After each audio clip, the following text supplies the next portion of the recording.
What is up? What's up? What's up? It's Johnny King with another episode of the Becoming Kings podcast.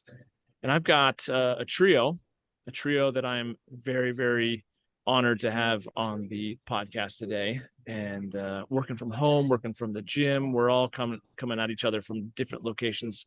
And I have had the privilege of being on their Mad Men radio talk show, which was so much fun. They're doing the real deal, and I felt like I was just I got a long way to go to match the energy that these two have together. You guys are really good together. Jason B. Kendrick, Kirk M. Samuels, brothers, thank you for being on. I'd love to kind of get guys a little bit of information on what you guys are doing, but thank you for being here first and foremost. Oh, absolutely. Man. Thank you so much for having us. Thank you for being on our show. Thank you for inviting us to be on your show. Thank you for continuing to help in the mission of uplifting men and making men better all over the world. We're all doing it, right? I think it's men need all the support they can get. Not only men that we're talking to, but you and I and Kirk, all of us, we all need men. It's good to be in community with other strong men. But why don't you guys just give the listeners, if you don't mind, a little bit more info, your 30-second elevator pitch on each of you, and then tell a little bit more about the show itself. I think it's so fascinating what you guys are up to. All right, Kirk, 3, 2, 1, go. Nice. No pressure at all. I am Kirk M. Samuels. And I am Jason B. Kendrick. And we are the Mad Men of Masculinity. That's right. We're just real men having real conversations with Johnny King on the Becoming Kings podcast for all of y'all. For all of y'all back in the day. We since you mentioned personally, I like to go by the moniker The Intimacy Incubator. My personal mission statement is with strength, wisdom, gentleness, and mercy, I co-create a world of intimacy and unconditional connection by teaching and inspiring 1 million men how to live free from internet pornography. And all of that spawns out of my personal story, from the rock bottom to my revolution, personal, my awakening, my renaissance, my connecting with fantastic people, my connecting with my freedom journey and realizing and discovering what that is and all the things that are underneath the hood of all of that. And I began like a personal growth and discovery tour journey. And that led me to some random, maybe not so random event one day, 6 or so years ago, where some people were talking, or I don't even know if I was talking, I don't know. But anyhow, I met this guy, and this guy was like if I'm the ebony, he's the ivory of a lot of the same thoughts and a lot of the same things. And we just had a dope conversation, man. And I was like, man, we should keep talking. And we did. And next thing you know, we were like, man, we should record some of these conversations. And, about that, I don't know, 5 years ago or something like that, we started doing Facebook Live conversations. And then that parlayed into over the air radio and YouTube and Facebook and all that other kind of stuff. And so obviously the guy I'm talking about is the good looking guy on the screen. He's the looks, I'm the brains. Or I don't know, maybe that's backwards. But either way, that led me to a lifelong friendship and partnership and companionship and broship with Jason, man. And as the road continues, that kind of brought us here today. But yeah, that's how me and my guy just shouldered up and back to back, and whatever comes out of these doors, as long as we stick together, we're okay, kind of thing. And so that led me to this guy. Yeah, it's beautiful. I was just gonna say it's beautiful because I do feel like there's a lot of guys who are having conversations, they're waking up, but not too many of them are really taking the action that you guys have taken and then consistently stuck with it, right? It's like starting a diet or going to the gym, or like we can all like get really enthusiastic about it, but to actually have you guys follow through on it and keep building, and the momentum, I feel like it's still building, obviously, right? And you guys are committed to, Kirk, you're committed to the 1 million guys. I know, Jason, you've got your mission statement, but dude, you just kudos to you guys, at least for all the getting through the challenges that come as a result of like, oh man, like there's just a lot of struggles that come with building a brand, and putting your voice out there. So just props to you guys. And I'm so grateful you're here, Kirk. Thank you for sharing that. That's really cool. Jason, what about you, man? Well, I appreciate that. Actually, dovetails right into what I was going to say. Is like, you got to have a squad to get through this life, especially as men today. And it was so fortuitous. I mean, it's kind of one of those divinely guided things where we were both at a mutual friends event. Kirk was speaking. She's like, "Oh, you guys need to know each other." So I gave him my book. He gave me his book. We started chatting, and then it's one of those things. I don't know where the idea came from for us to record these conversations, but we would hang out for 2-3 hours at coffee shops or whatever, just talk through all these different things, and somehow we got the idea. I don't know if somebody else told us to, or if it just kind of popped in both our heads. We are like, maybe we should record this. And of course, granted, we look back now 5 years later, like, I don't want to look at any of those old videos. Let's stick with the new stuff, because there's much better quality, much better quantity, of information there. But it's just a passion project, and it's something I think we both were like, we've been wanting to do these things. We want to have these conversations, we want to support men having these conversations, and us coming together with that same mindset. Really, I mean, I'm not as eloquent as he is when it comes to introductions. I don't have all of his intimacy incubator and his statement, but I'm working on it. I might get smooth like him one day. But we're a good echo chamber. We're good bounce off each other. We definitely can get ideas flowing. And what I love about being on your show is the fact that you come on our show first, and having guys like you that are in the grind, doing the same things. You have your books, you have your men's groups, you have other things, and we're just here. It's not about competition really when it comes to men's work. It's really about co-promotion, and that's what I love about this. Is he and I co-promote each other, and then co-promote you, and then anybody else we have on the show. And it's not about competing and trying to put anybody down. It's like like Kirk says all the time, the rising tide raises all ships, and that's healthy masculinity. Yeah, and I think too, just normalizing conversations that men can have and should have about emotions and about deeper stuff than just sports and work and women, right? So I think it's fun to get together as guys, and we, I think men have a way of bonding through busting each other's balls, but at some point it's good to kind of drop into our hearts and be able to have real conversations about porn addiction, alcohol addiction, gambling, or being in debt, or whatever things that we're really ashamed of, right? And I imagine, Jason, obviously knowing you for years prior to knowing how much personal development work and things like that you've been into, and Kirk, not knowing you as long, but just knowing your bio, if you will, knowing you put as much time into yourself as well. Having said that, I think it's easy for guys that could be listening or watching to this be like, oh, these guys, man, like, they've got it together, they've got a show, they've got books. Like, I remember looking at those guys when I was like, geez, I'll never become that. How do it's just like, those guys just have it together, they're special, they just had an easy ride or whatever, which is so not the truth, right? Definitely projecting my judgments on that. But if you don't mind, each of you kind of telling a little bit of just the struggle, the mess, if you will, that has now turned into your message, and just to make it real in terms of, okay, you're not just getting through life unscathed, as a result of the pain that makes you who you are today.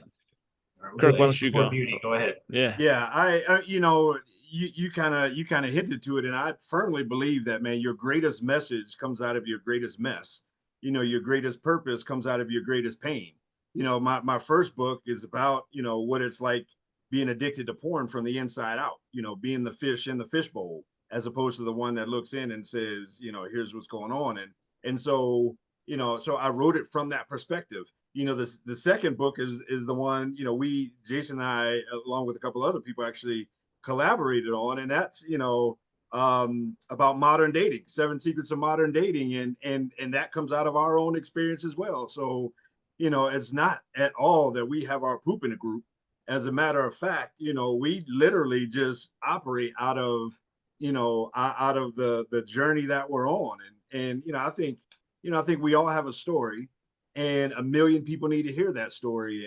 And I remember when I was neck deep, nose deep in my addiction, man, I remember being in a therapist's office and telling him that I felt like I was the only one, and I was on an island. And he said, man, if you're on an island, it's the most populated island on earth, right? I mean, and so a lot of us think that we're on an island. And when Jason and I first met, and when we started to talk and share our stories, I mean, this guy's from the South, I'm from back East. But when we started to share our stories, man, we had so much overlap in terms of our father journey, you know, our mom journey, just our journey through life and military and all these other kind of things, man. And so when it comes, you know, when it comes out of, or when it comes to, you know, to where we flow from or how we move, it's really out of our lack, not out of our lack in terms of, it's out of our lack in terms of our journey, not out of everything that we've achieved in terms of success. And, you know, we've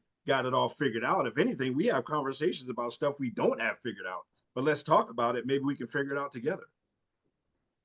Yeah, I resemble that so much because I mean, my first two books, Up Over My Shoulder, It's Not Your Life, It's You, A Layman's Guide to Power Perspective, is all about looking at your life through a point of choice and letting go of the victimhood, which was something I still struggle with today. I mean, I wrote the books, we talk about it, but it's about looking at what is my trauma, what is my challenge, and how is that related to my purpose? Because, you know, in our darkest demons, we tend to find the light that, you know, like Joseph Campbell said, the cave you fear to enter is where your treasure lies.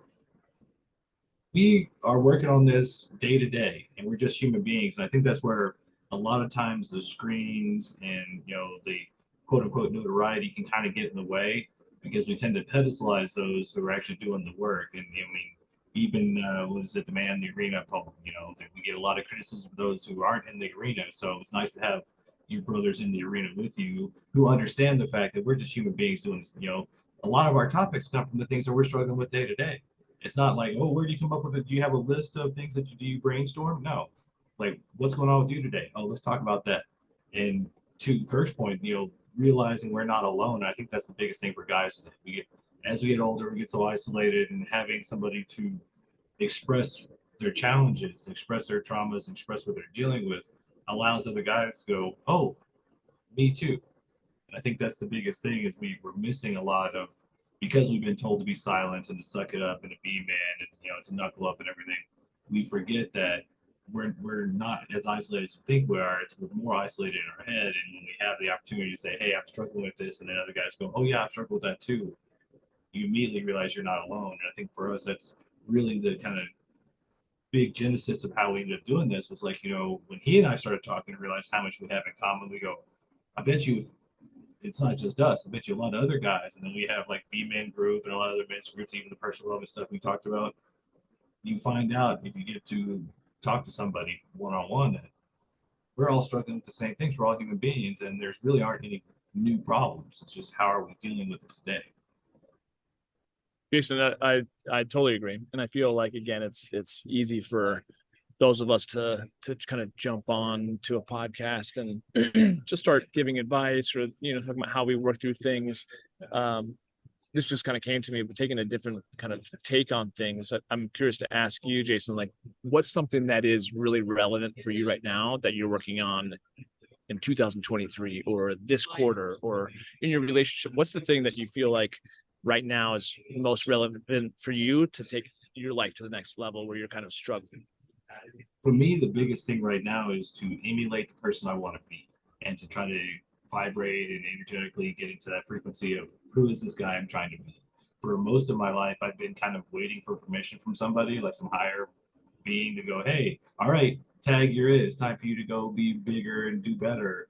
And at 47, it finally kind of sunk in like, hey, I'm the one I'm waiting for. I've got to give myself permission.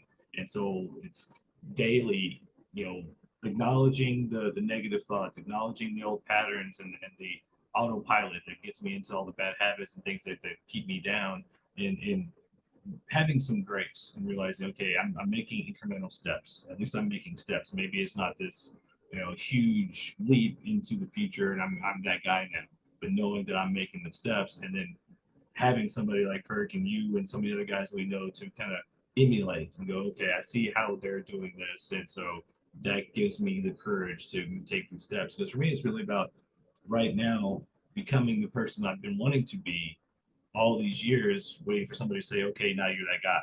And so now I'm like, okay, obviously I have to say I'm that guy now and then do the work.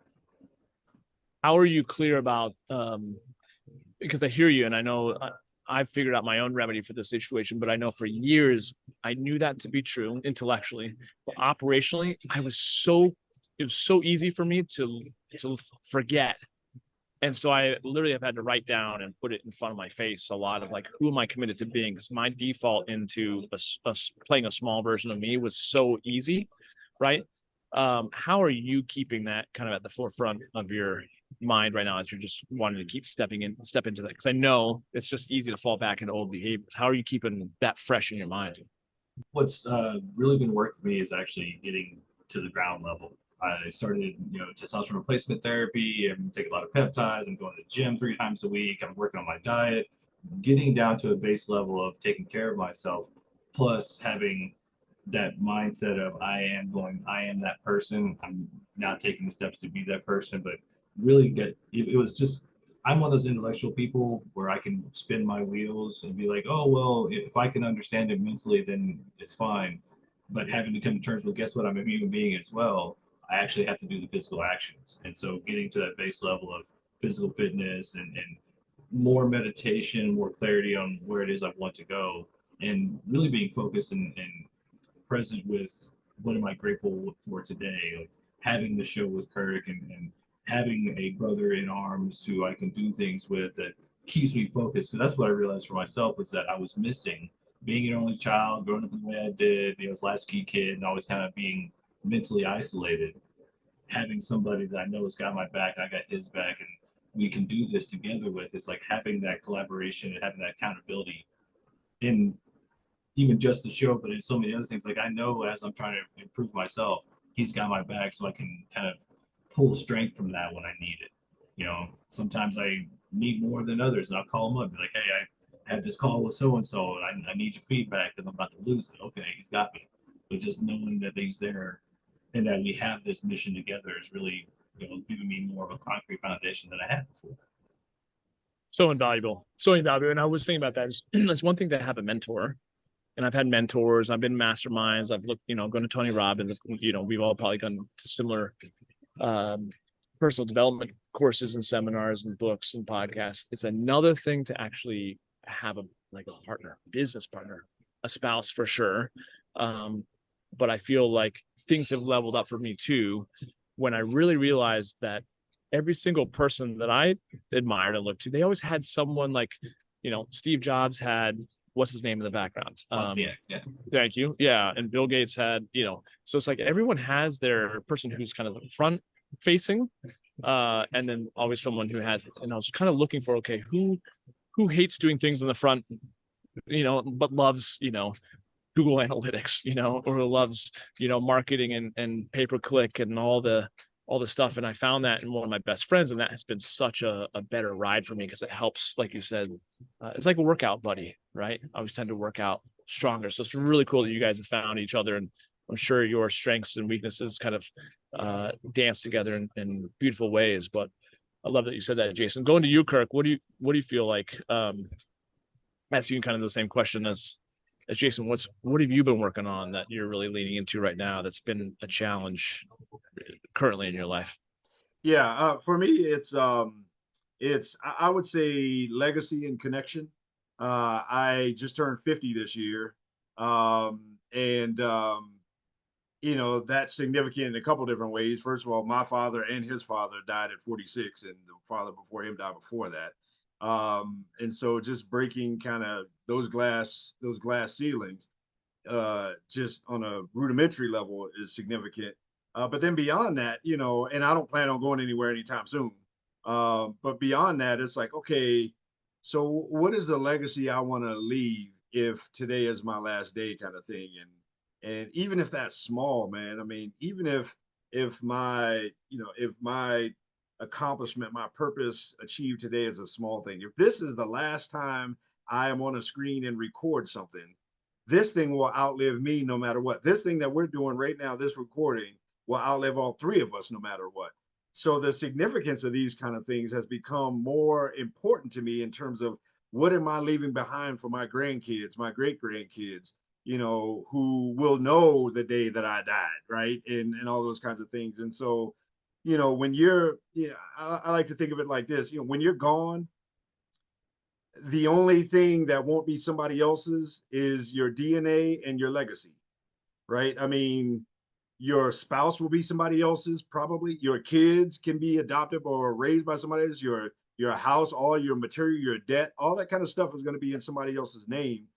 But your legacy is the wake that you leave behind as you float your ship through this ocean we call life, right? And so that has become more significant in terms of how I live my day to day, and at least aiming to be a couple percent better today because of that. And then secondarily to that is connection, in terms of I've realized in this phase of life, the thing I've been missing most through my entire life is connection and intimacy, which is why I put those in my personal mission statement.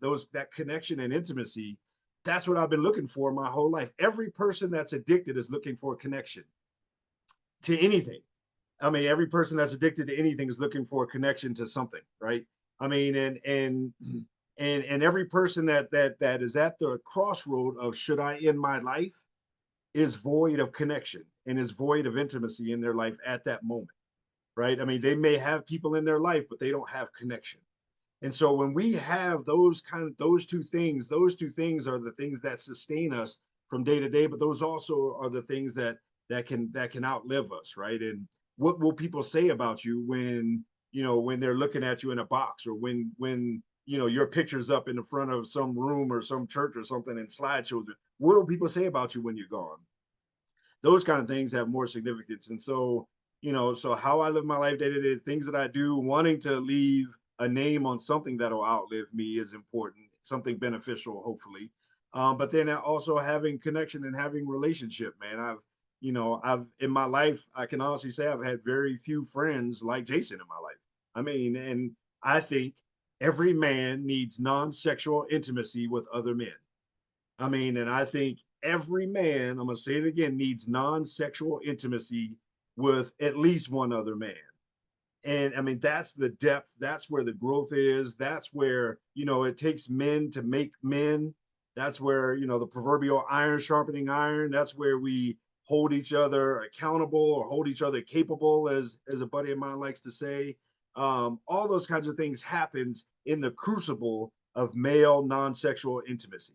Even when the two of us are just on a golf course, just hacking away at the ball, and did you find mine? Could you find mine? And all that kind of stuff. I mean, those are like moments, you can't replace that kind of stuff, because we have some of our dopest conversations, while we're walking on a golf course somewhere between holes, and I mean, that kind of stuff is key and important, man. And my life is richer. I'm also about to get married here in a couple months, right? And this will be my third time. I've been in 2 weddings, but I've never been married.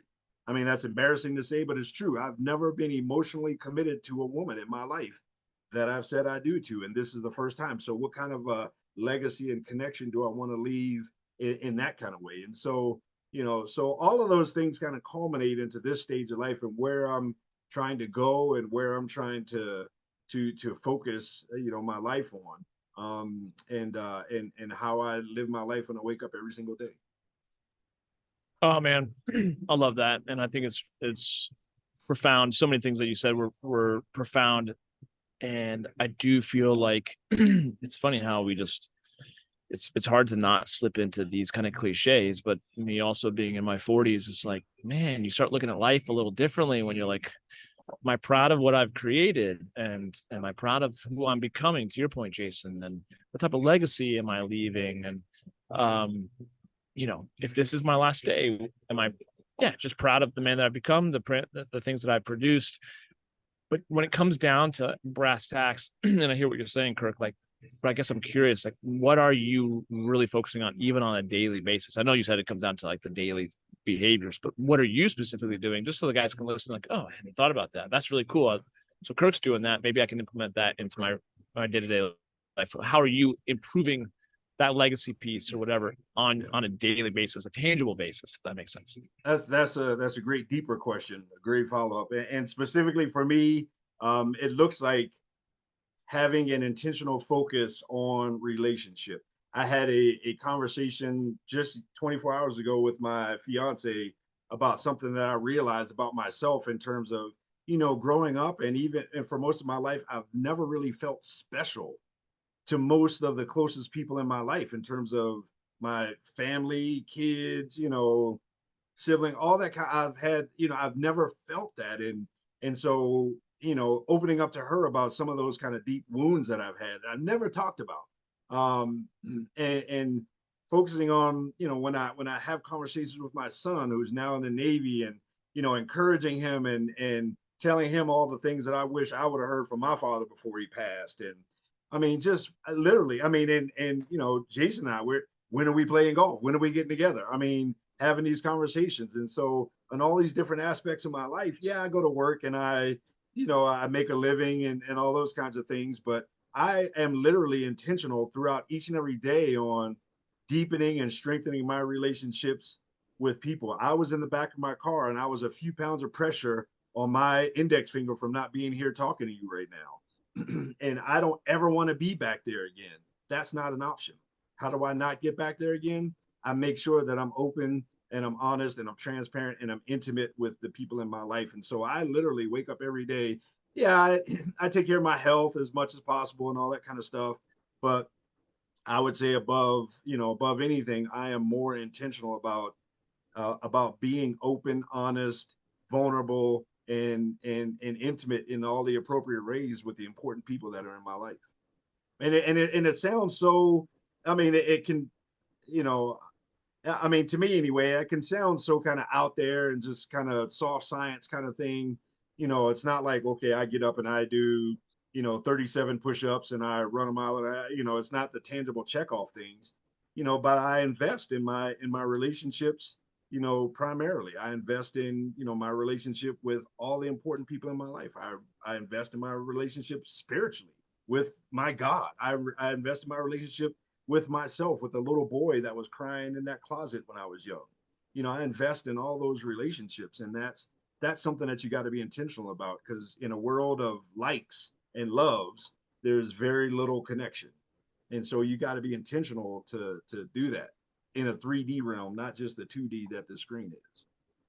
Man, that's it's resonates for me too, because I do feel like the intentionality of life, right? Whether it's you're intentional about your health and your physique, to your relationship, to the man you're, you know, working to become, which is kind of obviously part of my brand and so much what you guys are doing too.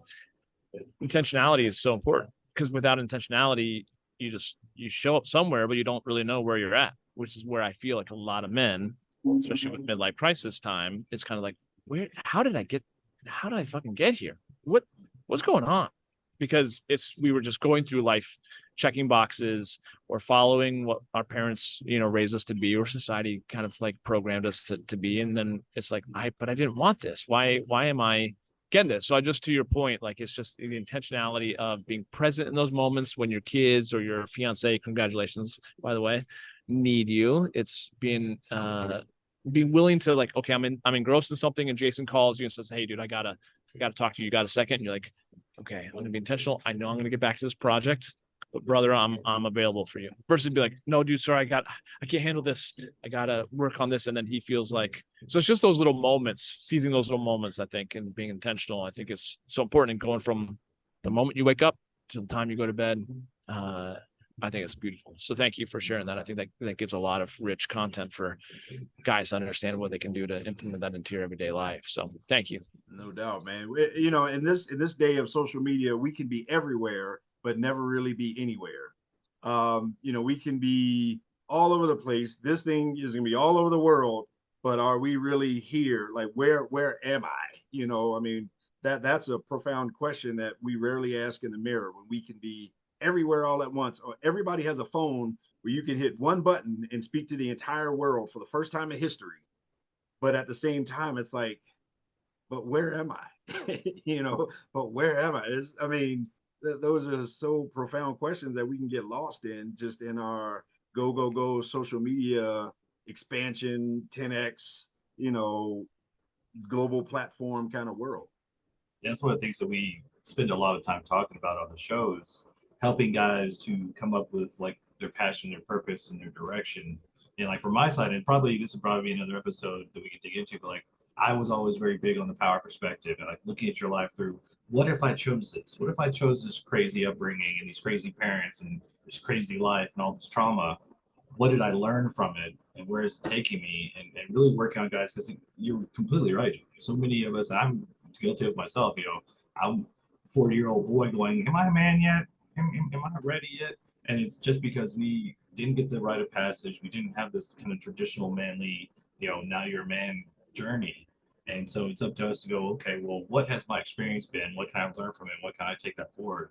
And it keeps coming back to, a lot of times, your pain is your purpose. What can you share with other men or other people, just the world in general, that helps them feel like they're not alone, and that you can give them some of your experience so that maybe you can save them a little bit of time. Because there's guys on this planet. That's why the old wise man is such a caretaker of wisdom, because he's been around, he knows all the stories, and he can save you some time if you're willing to listen. And it's a matter of time for us to go, okay, I'm willing to listen to those who have some experience and are willing to talk about it. If we talk to each other, we talk to you, we have all our books and all the other podcasts that we listen to, because feeding our minds and our souls, and I'm going to steal Kirk saying, he taught me this in one of his coachings, there's 3 things. You got a scoreboard every day, and you need 3 things. You got to feed your body, feed your mind, feed your soul. So you got to exercise, get 1 drip of sweat. That's so many points. You got to, do your meditations, read your Bible, whatever your spiritual book is, and you got to do something that feeds your mind, whether it's personal development or whatever the book is. But when you can have those 3 things on your plate every day, know that these are the things I'm doing, it's sending you in the right direction. A lot of times you may not even know the end goal. You just know, I want to go in that direction.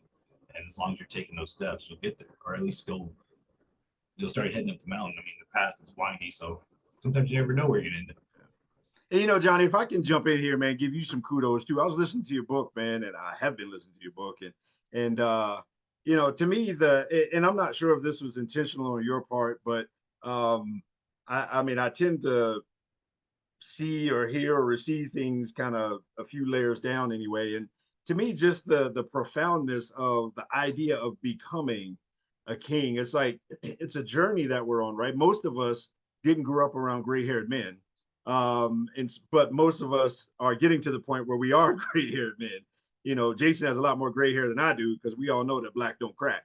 And so, it just is what it is. But at the same time, so we find ourselves in these paradoxes of like, man, I want to be there, but there's a journey to get from here to there. And so it's unpacking all of the concepts or a lot of the concepts involved with whatever that journey is. And so, like I said, man, I think your book, your platform, just the whole concept of all that is acknowledging the fact that there is a journey to there, that really there's no destination.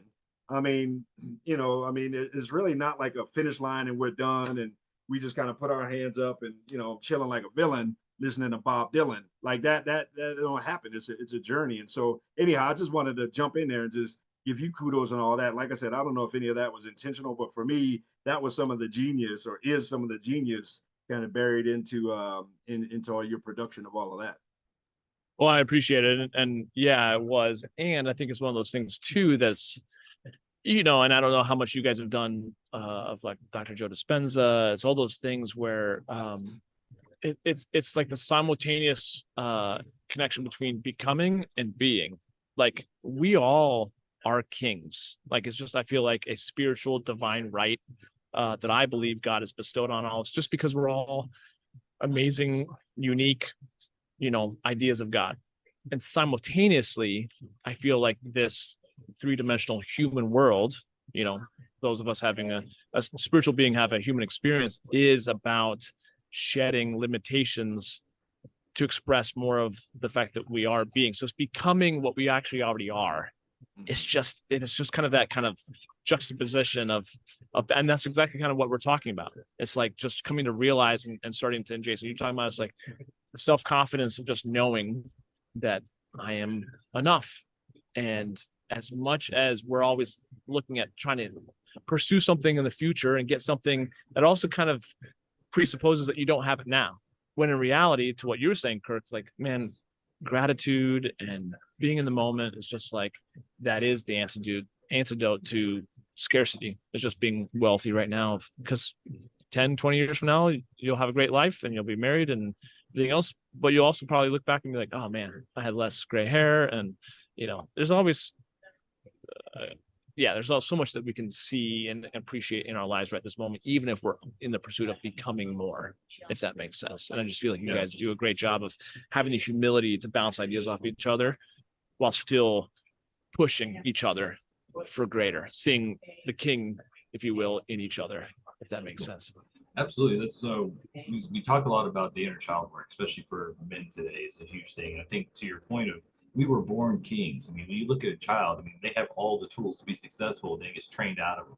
And for a lot of us, it's not about learning something new. It's about unlearning all the things we were trained in to get back to who we really were and to unleash that little child, that flame, that passion that we all were born into, but got trained out of us. And having these conversations helps us, I think, to realize that we're not the only ones, and that we too have that inner child, the inner king that has been buried underneath the shoulds, and here's your to-do list, and here's how you become successful, quote unquote, in the world today.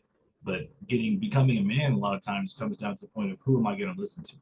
Am I going to listen to them, or am I going to listen to myself and my heart and unpack all those stuff and release that load of expectations that I've accepted from my parents and the world and society, and get back to who am I at my core, what's really my passion and my purpose, my skill set, and things I want to bring to the world.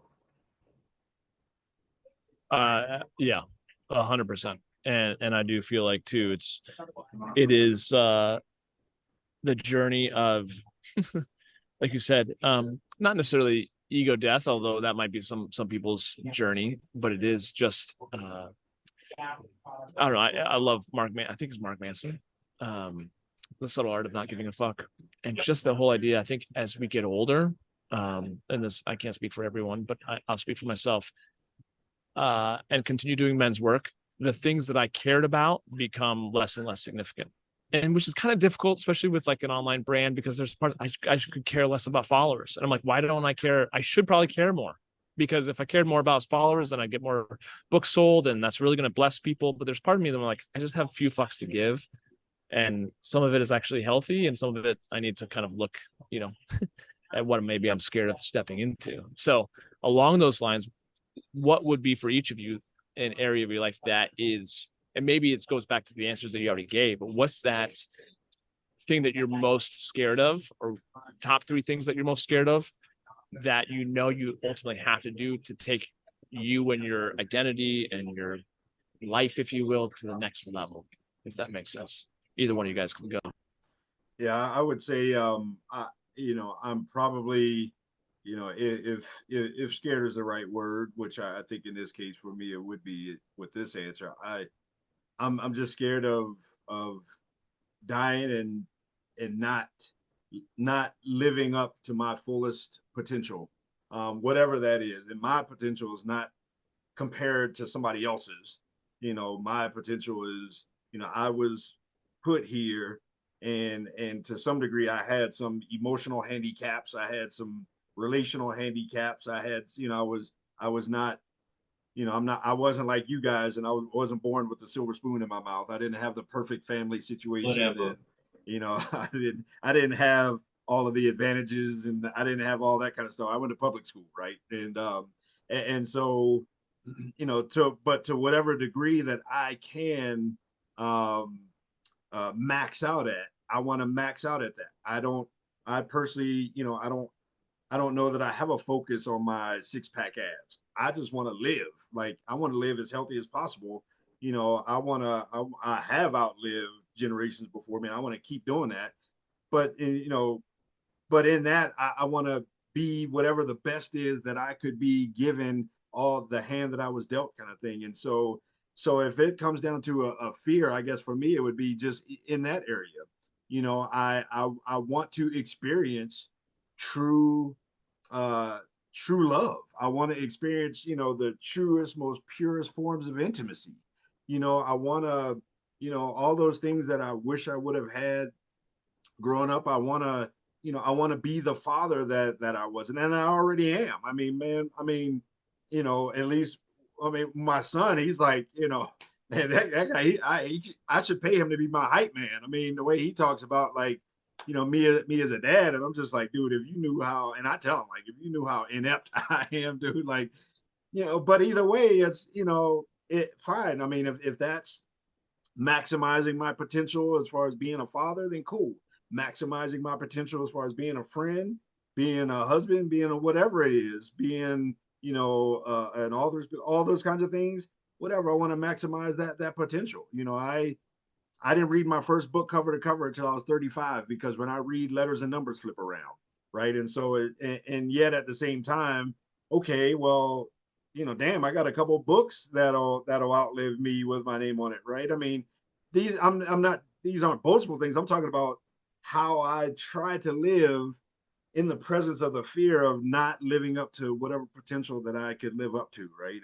And so for me, that fear is really encircled around that campfire of just like, man, I want to, whatever the glass ceiling was, I want to have my face pressed against it when I die. Of like, wow, that dude he really outkicked his coverage, man. He really, overachieved for the cards that he was dealt. That's kind of that's my biggest fear.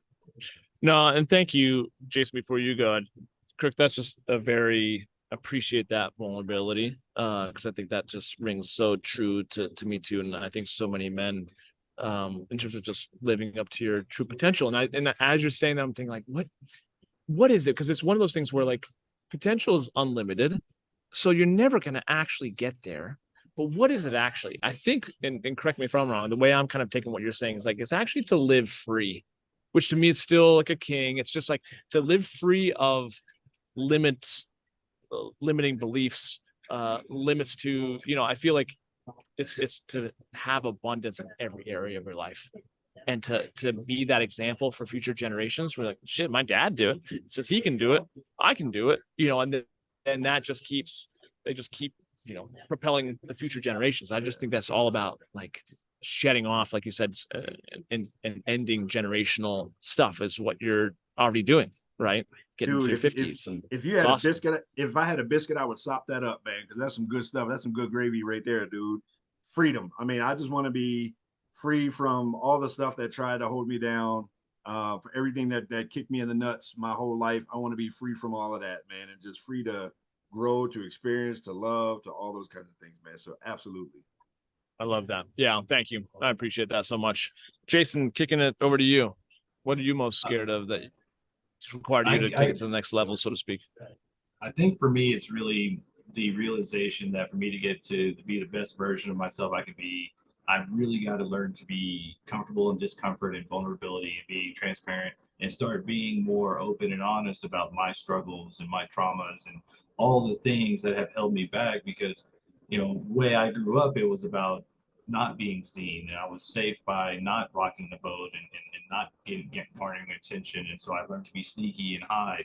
And the more I get on this path, and the older I get, the more I'm realizing my purpose is going to be sharing my deepest, darkest with the world. And it's terrifying because we all know we're out in the public eye, trolls are everywhere. And all you got to do is share something sensitive or vulnerable, and they're on you. And so it's a matter of being able to have enough self-respect and love to go, I don't care what they say. This is for the people who get it. And actually being able to go out and just get as vulnerable as possible, so that not for me to vent or any of the positives that may come my way, but to be there as an example and maybe a trailbreaker for somebody else who's been having the same thoughts, having the same experiences, but doesn't want to express them, or is terrified like I am to get on a platform and say, hey, I struggle with porn and sex addiction and alcohol and trauma and complex PTSD and all these different things, and actually have those conversations versus pretending like we used to see from our past generations, like, oh, it's all good, I'm fine, don't look in the closet, no, I'm good, I'm fine, keep that door locked, I'm all right, it's fine. Actually exposing all the skeletons for the world so that we can start having these conversations. When I think that goes back around to what Kirk was saying and what I was saying too, it's just a freedom. It's just easier. And I still run into that. I'm running into that with my current relationship. There's times that I'm really direct and really clear.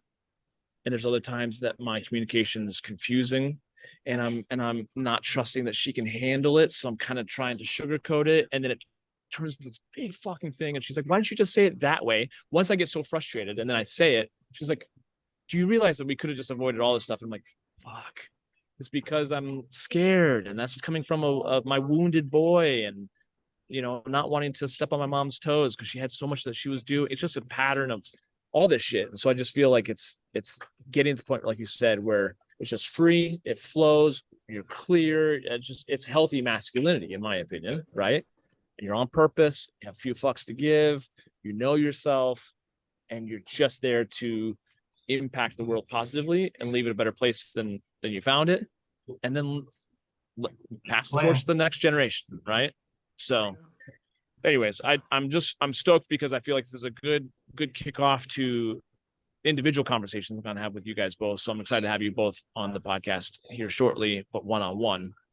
But thank you for just starting things off, setting the tone. And I just, again, it's one of those things where having been on your show already and kind of listened to a bunch of your guys' other shows, I kind of knew that I could just drop into asking some real questions. And I appreciate your guys' courage and just being like, yep, this is how it is. This is what we're doing. Just because I think it just shows, it leads, you guys are leaders in just showing men how to show up, and that's okay to talk about your feelings. It's okay to be vulnerable, talk about things you're scared of and things that you're working on. So, fellas, thank you so much for being on. I really appreciate you. Much. Absolutely, man. Thank you for everything that you're doing, man. Thank you for showing up. I mean, in your vulnerability and your transparency, you were pretty transparent when you were on the radio with us. And just your work, man. I mean, it takes, it's like Rod Tidwell going across the middle, man. You can get knocked out doing stuff that you're doing, man.